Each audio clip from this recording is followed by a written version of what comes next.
Assalomu alaykum. Ismim Eldor Hamid, 9 yillik tajribaga ega vrach-stomatologman. Shu paytgacha men 5000 dan ortiq bemorlarga malakali xizmat ko'rsatib kelganman. Bugun sizlar bilan tish implantlari, ularning turlari, jarayon og'riqli yoki og'riqsiz bo'lishi haqida, tish koronkalari va vinillar haqida batafsil gaplashamiz. Juda ko'pchilikda savol bor: tish koronkalar, sirkoniy koronka, keramik koronkalar yoki metall-keramik koronkalar, ularning turlarini bir-biridan ajratishda qiynalishadi va vinillarni esa asosan estetika uchun qo'yiladigan, shunchaki insonni kosmetik jihatdan chiroyliroq ko'rsatishga yordam beradigan unsur sifatida bilishadi. Ishoning, videoni ko'rgandan keyin fikringiz o'zgaradi va video oxirida men sizlarga o'zimning real bemorlarimda qilgan jonli keyslarim bilan bo'lishaman va albatta bulardan keyin sizda juda ko'p savollarga javob topiladi va o'zingizni qiziqtirgan muammolarga yechim olasiz degan umiddaman. Demak, biz siz bilan bugun 3 ta mavzu haqida batafsil gaplashamiz. Birinchisi implantlar, ikkinchisi tish koronkalari va ularning turlari, uchinchisi esa vinillar haqida batafsil gaplashamiz. Xo'p, implantlarga keladigan bo'lsak, implantlar bemor og'zida implant qo'yishga ko'rsatmasi bo'lgan bemorlarning deyarli 80% da bittagina savol bo'ladi boshida. Nima desa, ya'ni doktor, implant qo'yish jarayoni og'riqli emasmi? Va implant qo'yish jarayonidan keyin deyarli ko'pchiligi implantatsiya jarayoni shundan iboratmi? Agar unaqa bo'lganda oldinroq qo'ydirardim degan tushunchaga borishadi. Nimaga? Chunki implantatsiya qo'yish jarayonida biz mahalliy og'riqlantirishni amalga oshiramiz. Tish olish jarayonini tasavvur qiling. Tishga ukol qilinadi va tish bilan ya'ni organizmda bir qismi bo'lgan organi joydan sug'urib olinadi. Tish olish operatsiyasi. Implant esa undan kichikroq hajmda, undan kichikroq joyga shu xirurgik aralashuv yordamida o'rnatiladi. Bu aslida tish olishdan ko'ra osonroq va kam jarohat yetkaziladigan operatsiya hisoblanadi. O'shaning uchun tish olish jarayonidan-da yengilroq bo'lgan implantatsiya amaliyotini biz bemorga taklif qilganimizda oldin yaxshilab tushuntiramiz. Sizda mana shunaqa operatsiya qilinadi, unda mana shunaqa tavsiyalar beriladi implantdan keyingi va deyarli 90-95% odamlarda deyarli og'riq bo'lmaganligini ta'kidlab o'tishadi. Yana bitta muammolardan bittasi, men o'zim stomatolog sifatida ham kuzatib boraman ijtimoiy tarmoqlarda, hozirda marketing uchun ishlatiladigan narsa. Ya'ni bizda falon davlatning implantlari falon aksiyada yoki bo'lmasam vrachlar oldiga bemor borsa, misol uchun o'zingiz ham borgan bo'lishingiz mumkin. Klinikada tavsiya qilinadigan narsa Koreya implantlari falon joyda implantlari falon dollardan.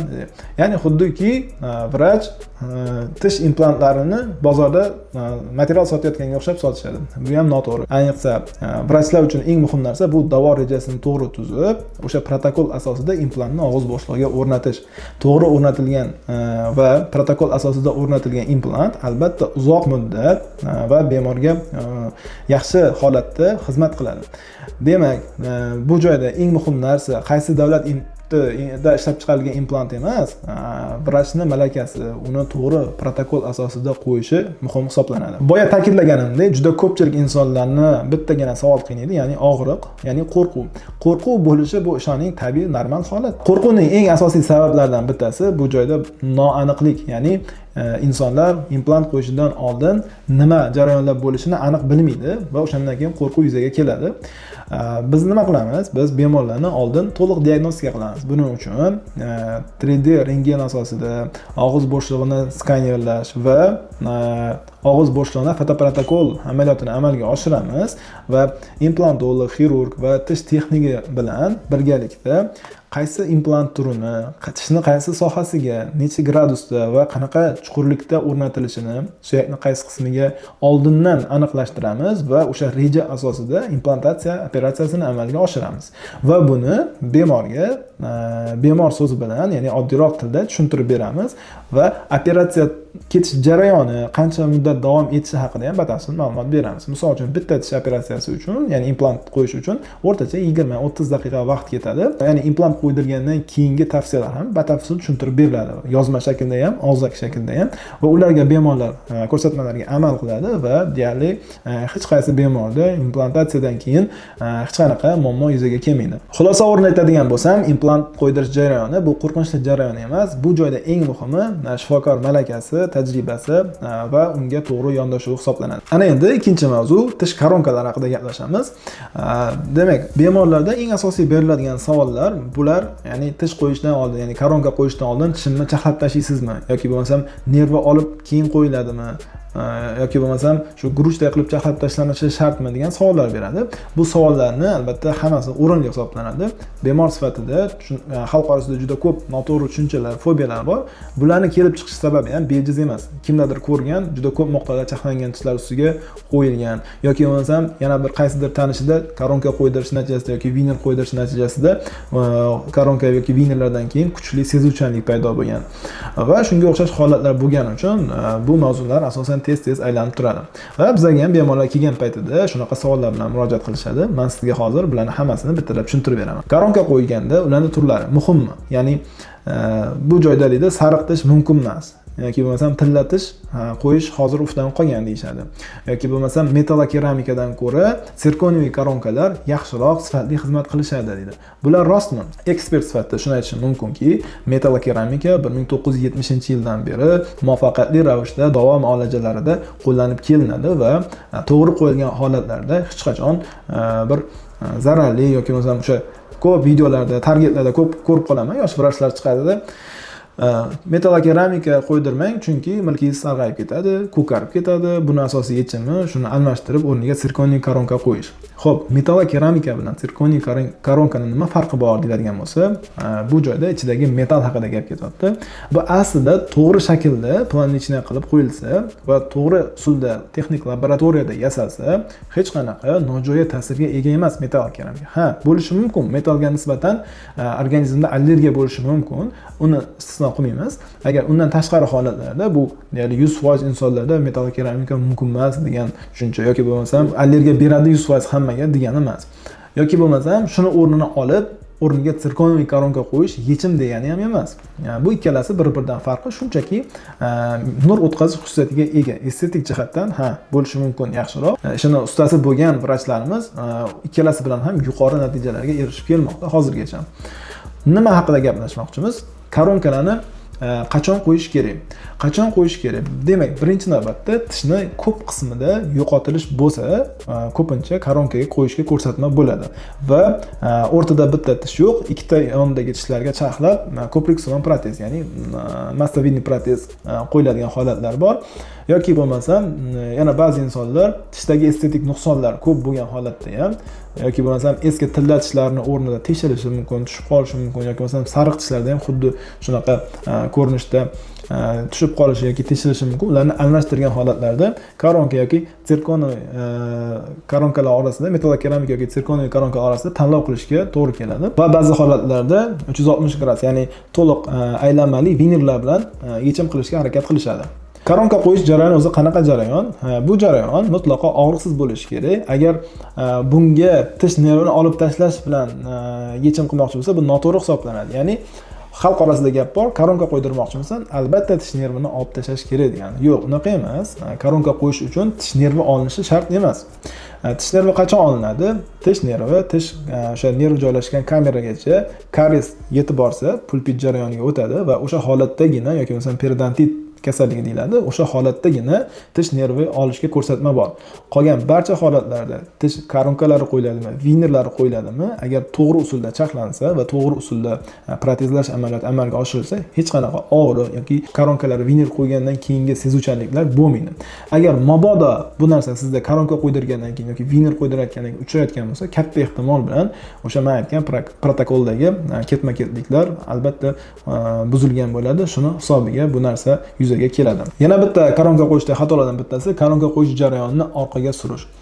Agar siz tish oldirish operatsiyasini amalga oshirgan bo'lsangiz va undan keyin implant yoki koronka qo'yilmagan bo'lsa, katta ehtimol bilan o'sha tish yo'q joyga tepada bo'lsa pastdagi tish, pastdagi bo'lsa tepadagi sherik tishi, sherigi bo'lgan tish pastga qarab o'sishni yoki tepaga qarab o'sishni boshlaydi va bu protezlash jarayonini ancha murakkablashtiradi.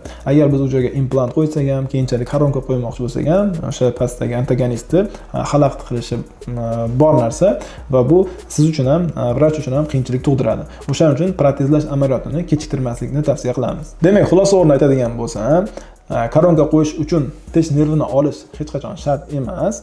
Ikkinchisi, koronka qo'yishda biz metall-keramika bo'ladimi, sirkoniy koronka bo'ladimi yoki tish vinerlari bo'ladimi, to'g'ri protokol asosida qo'yadigan bo'lsak, bizda hech qanaqa og'riqlar yoki bo'lmasam koronka vinerlardan keyingi sezuvchanliklar yuzaga kelmaydi. Eng muhimi, ovqat kirgandan keyin koronkani tagi hidlanish kabi noqulayliklar bo'lmaydi. Bu haqida ham hozir batafsil gapirib, to'liq keyslar bilan misollarni keltirib o'tamiz. Video oxirida albatta kuzatib boring. Ana endi 3-mavzu vinerlar haqida gaplashamiz. Xo'p, bemorlarning eng qo'rqadigan narsasi viner qo'ydirayotgan paytda tishlarni chaqlab tashlanishi. Ya'ni doktor viner qo'ydirgandan keyin uje kechma, endi faqat tishim chaqlangan holatda bo'ladimi yoki bo'lmasa viner qo'ydirgandan keyin tegidagi tishim yomon bo'lib ketadimi yoki masalan viner qo'ydirgandan keyin og'riq, ya'ni sezuvchanlik davom etadimi degan savollar bo'ladi. Bu savollar ham juda o'rinli savollar, chunki juda ko'pchiliklarda viner qo'ydirgandan keyin mana shunaqa muammolar yuzaga kelgan. Bizda ham juda ko'p bemorlar 1 yil, 2 yil yoki masalan 2-3 yil oldin qo'ydirgan vinerlarni qayta qildirishga kelgan holatlar ham bo'lgan. O'shaning uchun viner qo'ydirishga yechim qilishdan oldin, xulosa qilishdan oldin yaxshilab diagnostika qilish kerak. Bemor va vrach o'rtasida batafsil mana shu tema bo'yicha, mavzu bo'yicha suhbat olib borish kerak bo'ladi vrach va unga kutilmalar qanaqa, o'zi sizda bemorda ya'ni viner qo'yish uchun ko'rsatma bormi yoki yo'qmi, bu haqida batafsil ma'lumot berilishi kerak. Ya'ni ko'pchilik o'ylagandek, viner shunchaki tishni oqartirish uchun qo'yiladigan narsa emas. Viner bu tishlardagi anatomik nuqsonlar, ya'ni tish bo'yidan yoki bo'lmasam yemirilishi, karieslar juda katta qismini plombalar egallashi yoki bo'lmasam jag'dagi funksiyalarni to'g'irlash uchun va plus shularga qo'shimcha estetikani ham to'g'irlash uchun qo'llaniladigan davo rejasi hisoblanadi. Bu hammaga ham to'g'ri kelmasligi mumkin. Misol uchun menda ham bo'ladi, ba'zi bemorlar keladi, tishimga viner qo'ydirmoqchiman, tishim sal rangi yoqmayapti. Men aytaman, tishingiz rangi yaxshi, bu holatda viner qo'yishga hech qanaqa ko'rsatma yo'q. Tish qatorlaridan hech qanaqa nuqson yo'q va tishning anatomik formasida ham hech qanaqa nuqson yo'q yoki bo'lmasam shunchaki breket qo'yish bilan to'g'irlash mumkin yoki bo'lmasam kompozit plombalar yoki kompozit vinerlar bilan ham yechim berish mumkin degan tavsiyalarni beramiz. Chunki ba'zi nuqsonlar bo'ladiki, ularga viner emas, kompozit bilan ya'ni plomba bilan yechim qilish juda to'g'ri yo'l hisoblanadi. Ana endi vinerlarni og'iz bo'shlig'iga o'rnatish jarayoni. Viner ustanovka qilishdan oldin, qo'yishdan oldin birinchi bemor va vrach o'rtasida kelishuv bo'lishi kerak. Ya'ni bemorning kutilmalari qanaqa va bemor vrachni qilib bera oladigan ishi o'zi nimadan iborat. Buni qilish uchun hattoki shu 3D rentgen, og'iz bo'shlig'i skaneri, fotoprotokol asosida maket tayyorlanishi kerak bo'ladi va o'sha maket yordamida ya'ni plastmassadan yasalgan vinerlar bilan bemorga uni his qilish imkonini berish kerak vrach. Biz ham xuddi shu metod bo'yicha ishlaymiz. Maket tayyorlanadi, og'iz bo'shlig'iga u taqib ko'riladi. Xuddi vinerlar shakli, deyarli rangi ham o'xshash holatda bo'ladi va ovqat chaynab yeb ko'rishga ham biz 15-20 kun, 1 oylab vaqt beramiz. Buni bemor og'iz bo'shlig'ida u bilan 1 oy yashab ko'rganidan keyin tasdiqlasa, haqiqatda tishimning rangi, tabassumi va o'sha funksiya jihatdan, ish bajarishi jihatdan ma'qul bo'lsagina biz tasdiqlagandan keyin o'sha kelishuv asosida viner qo'yish jarayoniga boshlaymiz. Ya'ni undan keyingina tish chaqlanishi mumkin. Tish chaqlash jarayoni og'riqlimi degan savol ham tug'iladi. Tish chaqlash jarayoni og'riqli qachonki sizda anesteziya qilinmasa, 21-asrda tishni og'riqlantiruvchi anestetiklar juda yaxshi rivojlangan va keng tarqalgan. Bitta ukol bilan biz bu muammoni bartaraf qilamiz, hech qanaqa og'riq sezilmaydi. Agar viner qo'yishdan oldin nervlarni olish kerak degan tushuncha bo'ladigan bo'lsa, bu tushuncha ham juda katta xato. O'zi vinerlar qo'yishning sababining asosiy bittasi bu tishni juda kam chaqlab yoki chaqlamasdan turib nervini to'liq saqlab qolgan holatda estetik va funksional kamchiliklarni bartaraf qilish hisoblanadi. Shunday xususiyati bo'lgani uchun ham keng miqdorda tarqalgan qo'yiladi. Vinerlarni qo'yishdan oldin, demak bizda maket bo'lar ekan. U maket yordamida biz bemorga 1 oy yashab ko'rish imkoniyatini berar ekanmiz. U bemor tasdiqlagandan keyin biz tish chaqlash jarayonini boshlaymiz va tish chaqlagandan keyin vinerlar tayyor bo'lishi uchun ham 1 hafta 10 kun vaqt ketadi. Va mana shu joyda ham bir xil insonlar tarafidan eshitamiz, menga viner yoki koronka qo'yishdan chaqlagandan keyin men o'sha shaxlangan tish bilan yurganman, maska taqib deyishadi. Bu ham juda noto'g'ri holat. Chunki tish shaxlangandan keyin uni tagidagi dentin qavat ochilgan bo'lishi mumkin va u juda sezuvchan, tashqi muhitda ta'sirlanuvchan bo'ladi. Og'iz bo'shlig'idagi bilasiz, mikroblar juda ko'p. Ovqat yeymiz, ovqat qoldiqlari, mikroorganizmlar natijasida u zararlanishi mumkin va u 10 kun, 20 kun mobaynida sizni ko'zingizga ko'rinmaydi, vrachda ham ko'ziga ko'rinmaydi. Bu hammasi viner yoki koronkalar taqilgandan keyin bu jarayon yillar mobaynida davom etadi. Ya'ni mikroorganizm koronka yoki viner tagida juda ko'plab bo'linishi, ko'payishi, o'zidan kislotalar ajratishi va koronkani tagida tishda yomon bo'lib ketishiga olib keladi. Aynan mana shu narsadan juda ko'pchilik bemorlar qo'rqishadi va bu ham o'rinli. Chunki ko'pchilik holatlarda, afsuski, vrachlarimiz tarafidan ham shunaqa kamchilik bo'ladi. Ya'ni vaqtinchalik koronkalardan foydalanilmaydi. Bu juda qo'pol xato hisoblanadi. Albatta vaqtinchalik koronkalar taqilishi kerak. Albatta vinerlar yoki koronkalar tayyor bo'lgandan keyin ular yechiladi. Ular yechilib, keyin yana maxsus izolyatsiya yordamida qaytarib o'taman. Ya'ni maxsus rezina taqiladi tishlarga. U rezina tishlarni tashqi muhitdan, ya'ni og'iz bo'shlig'idagi so'lakdan, qondan, suvdan asraydi va maxsus protokol yordamida, adgezin protokol deyiladi. O'shalar yordamida maxsus kislota yo'lmasam o'zini adgezivniy sistemasi deyiladi. Primer bondlar yordamida ishlov berilgandan keyin qotiriladi. Agar mana shu joyda ham xato ketsa, ya'ni tishlarga to'g'ri ishlov berilmasa protokolda, tishlardagi sezuvchanlik mana shu etapdagi xatolardan keyin yuzaga keladi.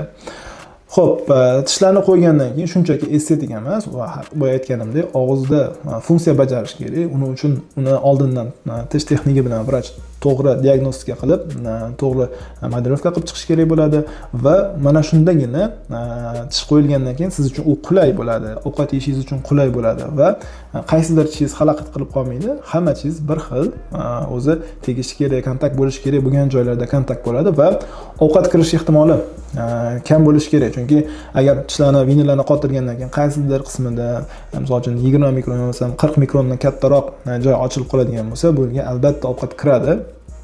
Bu sizga juda katta noqulaylik yuzaga keltiradi. Agar tish implantlari bilan orasidagi bo'ladigan bo'lsa, bu keyinchalik implantga infeksiya tushishi va implant atrofida perimplantit berishi, ya'ni yalliqlanishi mumkin va implant tushib kelishiga ham olib keladi. Koronkalar, vinillar o'rnatilib bo'lgandan keyin ham muhim etaplar bor. Bu shlipovka etapi, ya'ni tishlar qo'yilgandan keyin tishlar sizga 100% mos bo'lguncha ozgina to'g'rilanadigan joylari, koronkalar orasidagi sement qolib ketmasligi, ayniqsa sement qolib ketishi ham milk ostida qizarishlar, ko'karishlar, qon aylanishini buzilishiga olib keladi.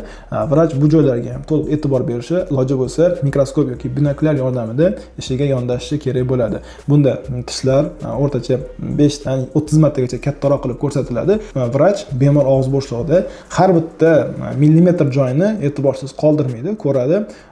Hatto koronkalar tishlarga aniq oxirigacha o'tirmasligini ham e'tibor berish kerak. Agar yaxshi oxirigacha o'tirmasa, o'sha joydan boya aytganimdek germetik yopilmagan hisobiga tish chaqlangan qismi o'ta infeksiya kirishi va tishlardagi sezuvchanlik, keyinchalik karies yuzaga kelishi va ovqat kirib hidlanishi kabi noqulayliklar tug'diradi. O'ylaymanki, juda ko'pchilikda vujudga kelgan savollarga javob berib o'tdim. Agar qarshilik qilmasanglar, men shular bo'yicha sizga o'zim bemorlarimda amalga oshirgan keyslar bilan bo'lashaman. Bu bemorimiz 55 yoshda edilar. Bundan 2 yil oldin qabrimizga kelganlar va ularda to'liq diagnostika amaliyotini amalga oshirganmiz. Ko'rishinglar mumkin, og'iz bo'shlig'i juda achinarli holatda. Ishonasizmi yoki yo'q?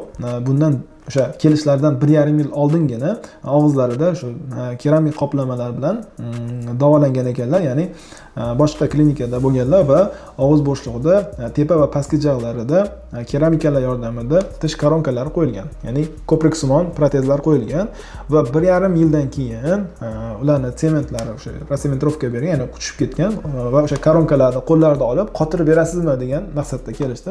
Ko'rib turganingizdek, bu joyda tishni joyiga qayta qotirib qo'yishni umuman imkoni yo'q. Nimaga? Sanab o'tamiz. Birinchi sababi bu og'iz bo'shlig'idagi tishlar soni juda kam miqdorda. Ya'ni tepa jag'da 4 ta 5 ta tishlari bor. Mana 5 ta tishlari bor va ularning holatini ham ko'rib turibsiz.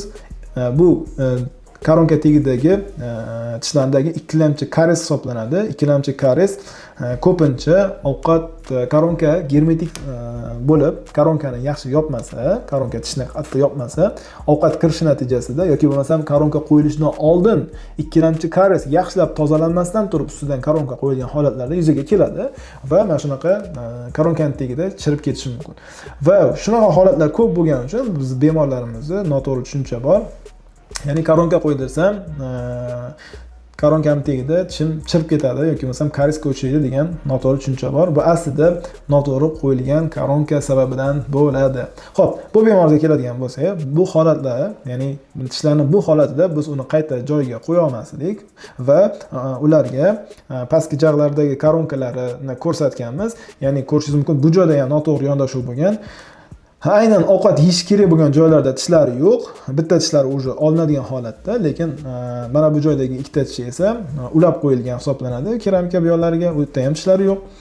Faqat oldilariga oq tish qo'yib bergan. Ya'ni xalq tili bilan aytganda keramika oq tish qo'yib bergan estetikani to'g'irlash uchun. Bu joyda esa eng asosiysi muammo funksiyani, ya'ni bemorning ovqat chaynashi aslida muhim hisoblanadi. O'sha joyini to'g'irlamasdan asosan old tishlarga e'tibor qaratgan. Natijada nima bo'lgan? Natijada bemor ovqatni old tishlari bilan chaynashga harakat qilgan. Bilamizki, Alloh taolo o'zi mukammal inson yaratgan, chaynov tishlari va ularning atrofidagi bog'lamlari chaynash uchun moslashgan. Old tishlarimiz esa ovqatni uzib olish uchun, olmani, nonni yoki boshqa narsani shunchaki uzib olish uchun vertikal tushadigan bosimga moslashgan. Ya'ni chaynashlarimiz esa chaynash uchun moslashgan, uning atrofidagi bo'g'imlari, ildizlari holati ham o'shaning uchun mos qilib yaratilgan, katta baquvvat qilib. Xo'p, natijada bemor old tishlari bilan ovqat chaynashga harakat qilgani uchun nagruska deymiz, ya'ni bosim, yuklama faqat old tishlarga, keramikalarga tushgan va buning natijasida o'sha qo'yilgan 5 ta tishdagi sement kuchi yetmasdan anaqani metal keramik qoplamani qo'yib olgan va koronkalari tushib ketgan. 1,5 yilda ham bemor juda baxtli bo'lganiga ishonmayman, chunki yaxshi ovqat yemaganlar kulganda tishlar oq ko'rinishi mumkin, lekin odam bilasiz, yaxshi ovqat yemasa oshqozonda yoki boshqa organlarda ham muammo kelib chiqishi mumkin. Va biz nima qilganmiz? 3D rentgen qilganmiz. Og'iz bo'shlig'ini to'liq 3D rentgenida ko'rishingiz mumkin tishlarning qolgan qismi, ya'ni tish ildizini suyakda qanchalik qismi joylashgan. Ildiz qismi, ya'ni 3/2 qismi tish, ya'ni jag' suyaklar ichida turishi kerak, 3/1 qismi tashqarida turadi va bu holatda ko'rishingiz mumkin 3/1 qismigina ildiz ichida qolgan. Ya'ni suyak atrofida ham ortiqcha yuklama, bosim va infeksiya natijasida suyakning so'rilishi, ya'ni cho'kishi holati yuzaga kelgan. Va bu holatda nima qilish mumkin? Faqatgina tishlarni olib tashlab, o'rniga implant qo'yish mumkin edi va biz buni bemorga tushuntirganmiz. To'g'ri, hamma qo'rqib ketishi mumkin, birdaniga hamma tishimni olib tashlab implant qo'yiladi mana.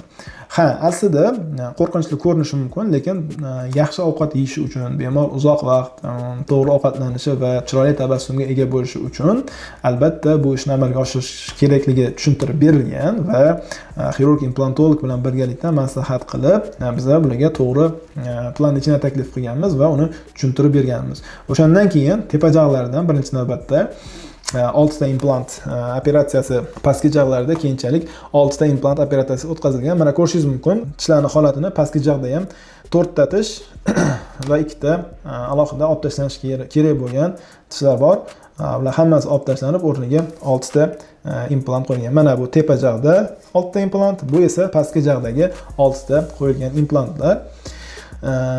Va keyinchalik bularning ustiga maxsus temir balkali protezlar o'rnatiladi. Uning o'zini vinti bo'ladi, vint yordamida qotirib qo'yiladi. Xo'p, bunga qancha vaqt ketadi degan tabiiyki savol yuzaga keladi. Birinchi tepa jag'da boshlaganimizdan keyin, operatsiyadan keyin 2 hafta, 3 haftadan keyin pastki jag'ga o'tganmiz va pastki jag'ni ham o'rnatib bo'lganimizdan keyin har bitta jag' tugagandan keyin albatta unga vaqtinchalik operatsiyadan 2 kun o'tib временный, ya'ni vaqtinchalik tish protezlari qo'yiladi, ya'ni bemor uzoq vaqt tishsiz yurmaydi.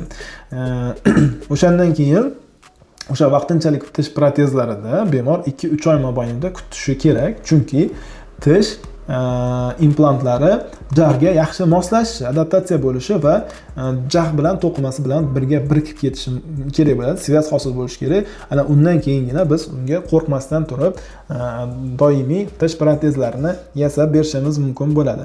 Mana implant rentgenda ko'rishingiz mumkin. Mana shunaqa shaklda 6 ta implant joylashgan bo'ladi. Ya'ni bu Olon 6 hammasi 6 taga.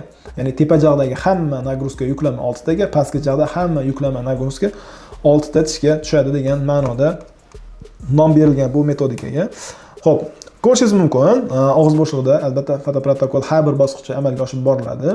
Bu biz uchun ham, bemor uchun ham muhim hisoblanadi. Mana ko'rishingiz mumkin 6 ta implant tishsiz holatda. Mana bu esa doimiy tishlar qo'yilgandan keyingi holat hisoblanadi. Ko'rishingiz mumkin, estetika yuqori darajada, funksiya ham juda yuqori darajada. Oradan 1,5 yil 2 yil vaqt o'tdi.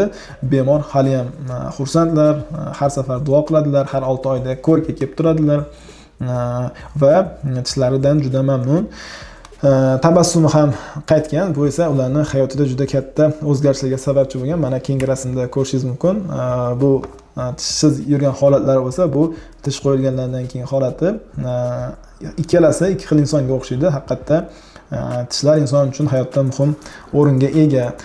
Xo'p, menimcha implantlar mavzusida ham juda ko'p savollarga javob bo'ladigan kes tahlili bo'ldi. Ana endi ikkinchi kes tahlili tish koronkalari yoki vinillar haqida bo'ladi. Ana endi keyingi bemorimiz. Biz bu mavzuda, ya'ni tish koronkalari, vinillar va implantlarni o'zida jam qilgan bitta kesim bor. O'sha kes jonli kes bilan bo'lishaman. Bundan 1 yil oldin, adashmasam, 1 yil oldin tugatganmiz. Hozir bu bemorda qilingan hamma etaplarni batafsil ko'rib chiqamiz. O'zi nima ko'rsatma bo'lgan? Xo'p, ko'rib turganinglardek ekranda bemorda birinchi navbatda chap taraflarida tish koronkasini tushib qolgani natijasida bizga murojaat qildilar. Ko'rib turishingiz mumkin va pastki qismida tishlarni ancha yillar oldin oldirib tashlagan ekanlar. Biz bu muammoni bartaraf qilish uchun bemorda birinchi fotoprotokol, rentgen va og'iz bo'shlig'i skanerlarini jamlagan holatda ma'lumotlarni konsultatsiyani amalga oshirdik va bemorda og'iz bo'shlig'idagi muammolarni ularga ko'rsatib berganmiz. Bular nimalardan iborat? Birinchi navbatda ko'rib turishingiz mumkin yuzda asimmetriya. Ya'ni bemor bir tarafidagi tish yo'q tarafini yashirish uchun hamma vaqt mimikalar bilan bir taraflama kulishni yoki rasmga tushsa ham yoki ekranlarga qaraganda ham kameraga bir taraf bilan qarashni, kulishni odat qilgan. Chunki to'liq kulsa, oddiy bizga o'xshab kuladigan bo'lsa, bir taraflarda tish joylari ko'rinib qoladi. Va tabiiyki bu mimikalar ham shunga moslashuvchan bo'lib qolgan. Biz ularni majburlab, ta'kidlab kuldirib keyin rasmga olganimizda yaxshiroq kulardi, atak yaxshi kula olmas. Mana ko'rishingiz mumkin, bu o'sha tish qo'yilgandan keyin 1 yil o'tib yaqinda rasmga olganman. Unda tish mimikalari, yuz mimikalari juda yaxshi o'zgargan, o'zlarining kayfiyatlariga ham bu ta'sir qilgan. Bu muammoni nima bilan bartaraf qilamiz? Biz bu muammoni birinchi navbatda tish yo'q joylarga implant qo'yishdan boshladik. Ya'ni pastki jag'larda, chap tarafida uzoq yillar oldin oldirib tashlangan tish o'rnlariga 2 ta implant qo'yilgan. Mana o'sha implantlar va bu tarafidagi tish yo'q tarafiga ham, tepaga ham bitta implant qo'yilgan va bemordagi boshqa muammolar, old tishlaridagi diastema yoki bo'lmasam bir taraflama chaynash hisobida tishlarning bir tarafga qiyshayshi natijasida kelgan estetik nuqson va tishlardagi yedirilishlar, ya'ni steramis deymiz, ya'ni ort nagruska, ya'ni yuklamani noto'g'ri taqsimlash natijasida tishlarda mana shu joylarida juda kuchli steramis, ya'ni yedirilish bor va tishni rejushli kraylari, ya'ni kesuv qirralarida ham emalni sinish jarayonlarini, holatlarini ko'rishimiz mumkin bo'ladi. Biz bu muammolarni bemorga tushuntirib berganimizdan keyin bemor og'iz bo'shlig'ida to'liq reabilitatsiya, ya'ni tish koronkalari, implant, vinillar bilan qayta reabilitatsiya qilish amaliyotiga rozi bo'ldilar va bu amaliyotni boshlashdan oldin boya aytganimdek, ta'kidlaganimdek, tish texnika implantolog bilan birgalikda og'iz bo'shlig'ida vaqtinchalik koronkalar bilan bemorga bu bilan 1-2 hafta kamida yashab, u bilan chaynab, ovqat yeb ko'rib, tabassum qilib ko'rish imkoniyatini berdik. Mana bu plastmassa variantida, ya'ni vaqtinchalik tish koronkalar hisoblanadi. Bemor u bilan yashab ko'rganidan keyin, haqiqatda o'ziga bu narsa yoqqanidan keyin, chaynovdagi muammolar bartaraf bo'lganidan keyingina biz qayta kelishuvga erishganmiz. Haqiqatda shu ishni amalga oshiramiz. Mana shunaqa bosqichlardan iborat bo'lishini va bu ishlar boshlangan va mana shu holatda tugatilgan. Mana bu joyda implantlar qo'yilgan, bu joyda tish koronkalar, old qismlariga esa vinerlar qo'yilgan. Ko'rishingiz mumkin, natija haqiqatda juda yaxshi chiqqan. 1 yildan keyin rasmga olganimdan holatda ham xuddi shu holatda turibdi, ya'ni tishlarda hech qanaqa o'zgarish yo'q. Bemor so'zidan aytadigan bo'lsam, o'zlari juda xursand holatda. Faqat har 6 oyda tishlarni tozalatish uchun kelib turadilar. Ya'ni gigiyena uchungina keladilar. Atak mana shu holatda hozirgacha saqlanib qolgan. Mana 1 yildan keyingi rasmi. Juda xursand o'zlari, mimikalari normallashgan. Ovqat yeyish, eng muhimi ovqat yeyishda hech qanaqa muammo yo'q. Vinerlar bilan hech qanaqa muammo bo'lmagan. Tishda hech qanaqa sezuvchanlik yo'q. Ovqat ko'rish, ovqat hidlanishi, ya'ni kirib og'iz bo'shlig'ida noxush hidlar bo'lishi, hech qanaqa unaqa muammolar yo'q. Sizga ham tavsiya qilgan bo'lardim, agar tish koronkalari, vinerlari qo'ydirishdan oldin, implantlar qo'ydirishdan oldin aniq kim bilan, qaysi yo'l bilan maslahat qilishni endi bilasiz. Implant qanaqa jarayon, tish koronkalari qo'yish qanaqa jarayon va vinerlar haqida qisqacha bo'lsa ham ma'lumotga egasiz. Va bu haqida batafsil savollar, o'zingizning qo'rquvlaringiz yoki kutilmalaringiz haqida vrachga tushuntirib bersangiz, vrach misol uchun bizga kelsangiz, men sizga to'liq ma'lumot beraman. Diagnostikadan keyin biz mana shu boya sanab o'tgan muammolarim, kutilmalar haqida batafsil gaplashamiz, kelishamiz va siz uchun aynan siz uchun individual ravishda yondashuv qilinadi va siz uchun plan lechina tuzib beriladi. Va bu plan lechina sizga ma'qul kelsagina biz amaliyotga o'tishimiz mumkin. Siz tasdiqlaganingizdan keyingina tishlaringizga teginish, chaqlash, implant qo'yish amaliyotlari amalga oshiriladi. Videoni oxirigacha ko'rgan bo'lsangiz, demak sizda ham katta ehtimol bilan yuqorida sanab o'tilgan muammolarning qaysidir biri bo'lishi mumkin. Maslahatim bu jarayonni orqaga surmasdan bizga bo'ladimi yoki boshqa vrachga bo'ladimi, buni to'g'ri yechimini izlang va maslahatlashing. Agar sizda shunaqa muammolarga yechim kerak bo'ladigan bo'lsa, bilasiz, biz Toshkent shahrida Akay Cityda Luminos klinikasida faoliyat olib boraman. Agar qabulga yozishni xohlasangiz, opisaniyada Telegram silkam yozilgan. Bemalol undan o'tib menga yozishingiz mumkin bo'ladi. Klinikamizda ko'rishguncha xayr.